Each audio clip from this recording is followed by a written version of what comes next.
We're here with Jackson Rauch at YCS Indianapolis. What place did you get, Rauch? 27th. I lost the top 32. My opponent was really good though. I drew ass cheeks. No, but like he played really well, so it's like it is what it is. What deck were you playing? Woo 44. 44 card rescue race. All right, let's get right into it. Bet. Okay. 3 airlifter. Of course. 2 hydrant. Of course. 2 turbulence. 2 preventer. 1 impulse. 3 of this doesn't like it can come up for the follow up, but it never really mattered. I never really need the third. If you're smart with it, you don't like with how you use them. You don't really need the third. Rhoda, search anything. 3 emergency, headquarters, alert, rescue, contain, extinguish. This card's really good, obviously for the follow-up, but also if you play against Unchained, you can like if you say you evenly them or something because we're playing evenly. This lets you out Caesar by going normal summon, and then like make Anima make SP so that you don't use a special summon effect and out the Caesar and then like just play from there. So that's really good. This card came up a lot. The 500 boost comes up too randomly. Yep. And then we played 3 Witch, 3 Wanted, 1 Snake Eye. A lot of people played like 1 or 2, but we just like upped the card count, played more, so we'd see our bricks less. And this card's just like an insane starter, insane extender. It's follow-up too because it grabs this with this engraved, so you can search Hydrant next turn. Like this card's broken. Like I want to draw this in like every hand. You must see it. So yeah, definitely 3/3. Like it's crazy. And then instead of Jet Synchron, we played Rick Chardetto and Durandal. So this allows you to 1 card rescue race combo ends on SP Baron. Because you summon this off Isolde by sending this, and then this on summon summons a warrior from grave and warrior locks you. But Baron and SP are both warriors, so you synchro this with Turbulence into Baron, link away the Isolde and the Airlifter for SP, and then like have your sets and you're chilling. So like you can end on a negate through a hand trap really easily because we were really scared of evenly matched. This card is obviously awful to draw. But this card's like really good to draw going second because it's just Rhoda. You equip it to their guy and search Impulse or Airlifter. So it's just a starter going second.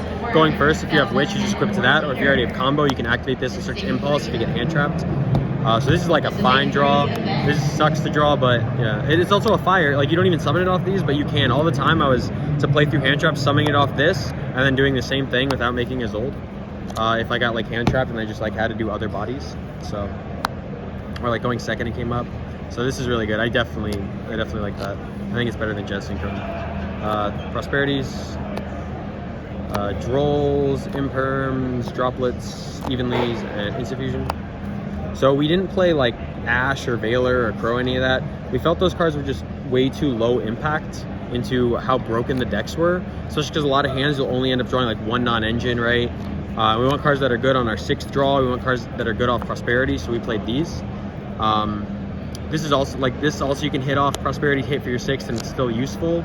It pairs really well with everything. Like, you know, Imperm, then negate, evenly them. You can activate Imperm, chain Droplet, send it.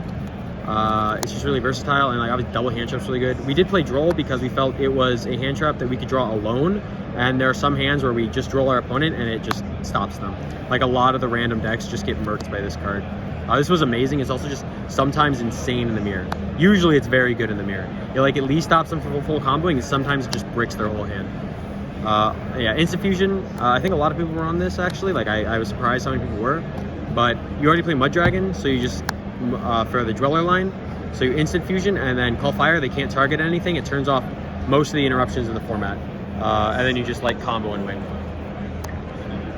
That was the main 44. 44 in the main. Never changing the card count, you know. Anima, Isolde, 2 SP, use 2 in the combo. Dark Hitta, Unicorn, Celine, Access Code package. Played Goddess to out Noir, Proxy F, Mud Dragon, Dweller. Never did this, but you won it against the graveyard decks. I just always got like hand trapped against the graveyard decks game 2 when I was going first, or I just 2-0'd them. Like was what typically happened, right? Did you ever summon Underworld? No, but you kind of want it there to out stuff. Baron and then the Typhon.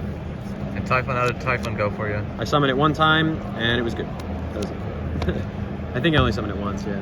Maybe there was other times summoning I wasn't thinking of it, but Yeah, I just summoned it once against Unchained to bounce the link, just so he wouldn't get the ad back or anything. And I won that game eventually because of that. 3 Ash, we did side it because it's really good going first to like hit non-engine like Thrust and Prosperity. And then obviously against all the rogue decks it's really good. 3 GK Inscription. This card's insane against the trap decks. Because I wanted a card that was good going second against Unchained and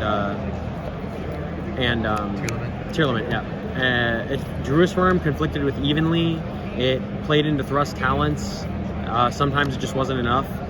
This card's insane going second against Unchained. They don't have a negate for it. You turn off their whole graveyard. They don't have a follow-up. They don't have Yama in grave. A lot of people just end on Caesar too.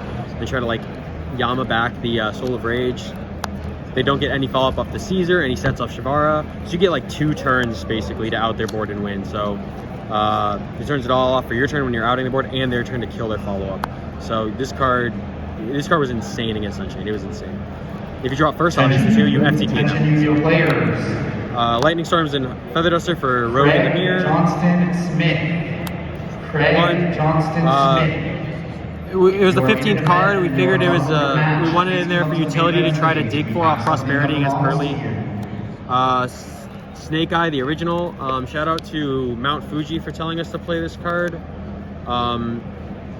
Just makes all of your witches a Caesar out. It's pretty much only for Unchained, but I played more Unchained than anything else, so it only came up once for me, but it won me the game, so I think worth. Yeah, very, very. I would definitely play it. 3 Solemn Judgment for going first, and then Pow Pow. Never summoned it. Yeah, that's the deck. I definitely have to give biggest shout out to Mitch. Couldn't have done this without him. We were chefing up the deck together for the past 2 weeks. So biggest shout out to him for real, and also just being there for me. I did one other deck for a while. I forgot to shout out Darian. Big shout out to Darian for being the homie during the YCS, always cheering me on. Shout out to my boys who I came with, Jack Wyatt and Logan. Shout out to Steven for being there for me. Shout out to Jesus Hernandez because he wanted one. Shout out to, he deserves one. He's the day one. And am I missing anyone? Shout out to Scott and Derek for testing with me. And I think that's it. Congratulations, Jackson. Thank you. Peace.